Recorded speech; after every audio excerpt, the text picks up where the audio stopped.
Yet again, the news just keeps rolling in. Hey everyone, what's up? Open World Games here, and we've got a lot to talk about, so let's do this. So, yeah, we're going to be talking about XP boosting, how you can take advantage of that during the launch of Anthem to really get ahead. And then also, we're going to be talking about how loot works, and then also scaling, some confusion about loot and scaling. It's going to be cleared up in this video. Then ammo and health drops, graphics updates, and so much more. But also, I want to reveal the giveaway winner real quick right now. So, yes, I've been running an Anthem giveaway. Here is the winner of that giveaway. Congratulations to Brandon Wilkinson for winning a copy of Anthem. He's from the United Kingdom, and he was like entry like 20,000 or something like that. So congratulations to him. I'm going to be dispatching an email to you right after I record this video. So look out for that. And also, you know, you'll be able to select whatever platform you want, PS4, Xbox One, or PC. But yeah, let's dive into the news. That's what you guys are here for, so let's do this. So we're going to be talking about leveling right now, so let's go over this conversation right here. So this comes from CSJ, who says this: in story, do the enemies scale with pilot level, or are they set at certain levels throughout the story? That's an excellent question. It kind of also indicates to us if we would have to play a bunch of side activities to further, you know, our progress with the main story, like some games do. So this is the answer from Ben Irving. He says, scales with pilot level, you can be more powerful by collecting rare items. So that's definitely an interesting answer there. Now, from what I understand, cataclysms are going to require definitely better gear and stuff like that. You're going to have to really rank up in terms of your gear for sure when you head into certain events going forward. So I think that's going to be something very important to remember.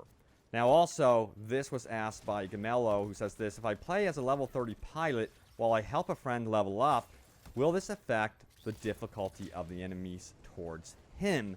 And that's an excellent question too. And Ben Irving says, no, it's relative health and damage. You both also get loot for your own level. So that's important to remember. A lot of you guys know that, but trust me, this conversation is going to lead into stuff that we did not know beforehand. So furthermore, Raymond says this: I just read in another tweet you answered that saying that enemies scale, so I would assume they scale to the highest level.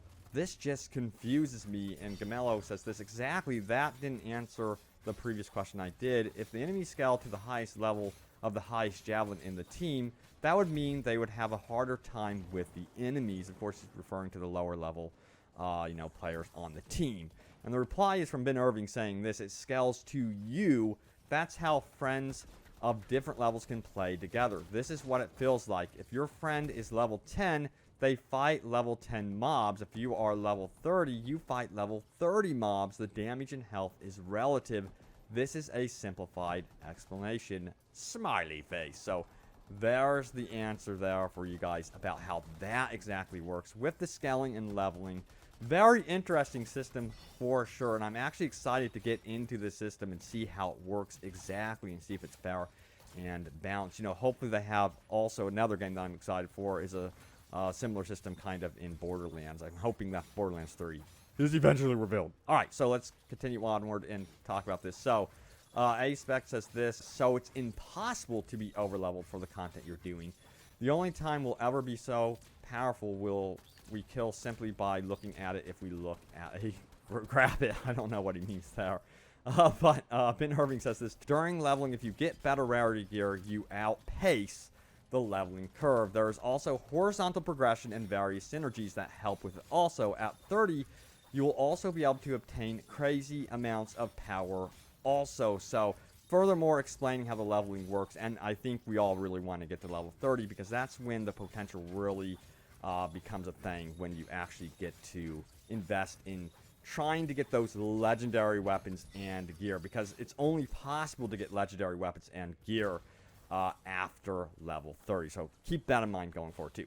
Alright, so let's talk about the graphics on console specifically. So this was a recent tweet out by Michael Gamble, who says this: just me, my storm, and a whole lot of danger ahead. And he has some brand new screenshots from the recent build of Anthem here. As you can see, looking pretty sexy there with his storm.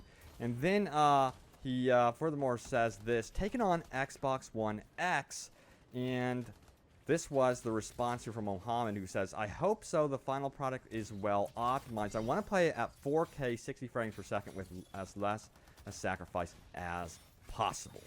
And the response was as follows. Michael says this: the build on the 15th better than the demo, and the build on the 22nd is better still. It won't be 4K 60 frames per second ever, but we want a smooth 30 frames. So he's referencing, of course, the Xbox One X, and I think he's also talking perhaps about the PS4 Pro version of Anthem here. So don't ever expect the game to be running at 60 frames per second on consoles. It's more likely it'll be running at a solid 30 frames per second. Alright, let's talk about pilot level rewards. You guys may have seen this out there. So this is pretty cool. This was recently discovered out on Reddit. It says pilots level up by earning experience points at various levels. A variety of rewards are unlocked, including forged slots, match consumables, and new javelins. So you can see how this works, and this may be subject to change, by the way.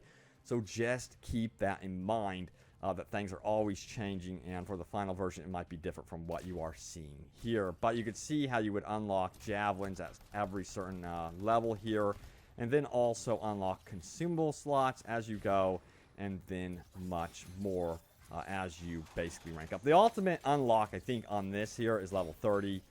You would get a major component slot, and then the Grandmaster difficulties unlocked, of course. So that's going to be absolutely huge. Once you get the Grandmasters unlocked, I think it's time to celebrate. You're going to get some really cool stuff as you keep playing the game.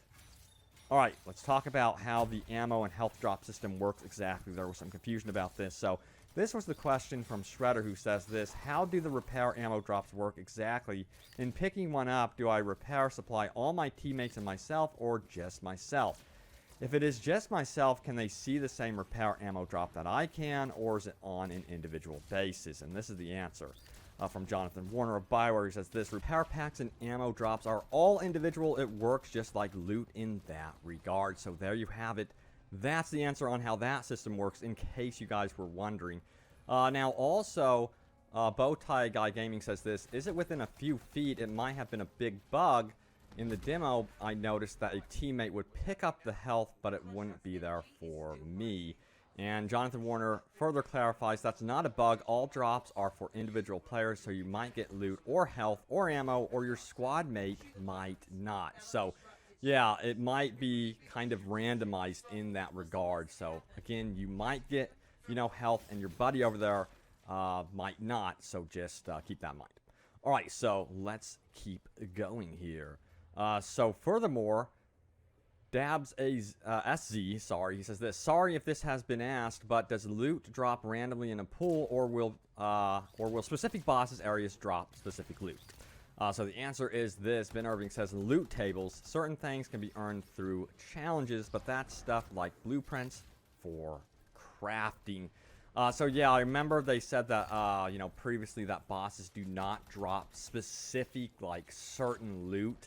So it's going to be interesting when everyone finds, their legendary or whatever, because it's still going to be kind of very randomized. Now, with the blueprints and stuff like that, that seems like it's more certain in terms of factions and stuff like that. So that's going to be very interesting to see how that one pans out in the game with those, contracts with the factions. All right, so let's talk about XP boosting. This is very interesting. So Dylan says this: is there any kind of XP boosting when you are playing with your friends? And the answer is a simple yes. So yes, there is. It's going to be ideal to buddy up and group up with your friends. And then also, this was from Andrew, who says this: Sir, does free play have an experience gain cap? Like, if I do so many world events, will I stop getting XP after, say, 5,500 when I end free play? And the answer is as follows: there's no cap. It's just a very efficient way to gain XP. Missions and contracts with friends is the best way. Plus, you get a better alliance boost for your weekly coin grant. So yeah, alliances. Always remember that going forward. But yeah, that's the latest happening on Anthem. And then let's talk about your top comments. Reactions to the Anthem short film that was just recently revealed by Neil Blomkamp. So let's do this. So this was the top comment here from Maurice, who says this: I think a TV series would be the best route because they have more time to tell the story instead of trying to cram it all in a 2-hour movie, in my opinion. I totally agree. See, I think TV series do have a lot more time with maturing characters, each individual character, and the overarching story, and then also you have several stories intertwined with one another. So there's a lot more they could do with that now. You know, Marvel, on the other hand, with their movies, how they've done the Avengers franchise, and then, you know, tied into individual stories, has been pretty much very, very well done. I think the majority of us would agree with that one. So, you know, that's what I would like to see for, you know, if they ever did do an Anthem movie series, something like that. But I would prefer a TV series. Next top comment comes from TJ Jaden, who says this: Anthem show would be awesome, especially if they did it via Netflix or an online streaming service where they could basically do a mini-series release to go along with events happening in the game, assuming they deliver on the big live service promise they have made. Would be really cool to see a group of freelancers in a series that are experiencing events in the different in-game acts at the same time we are. That would be really, really cool. I remember there was a series called Defiance that was trying to do this, but timing that together with the development of the game would be extremely tough.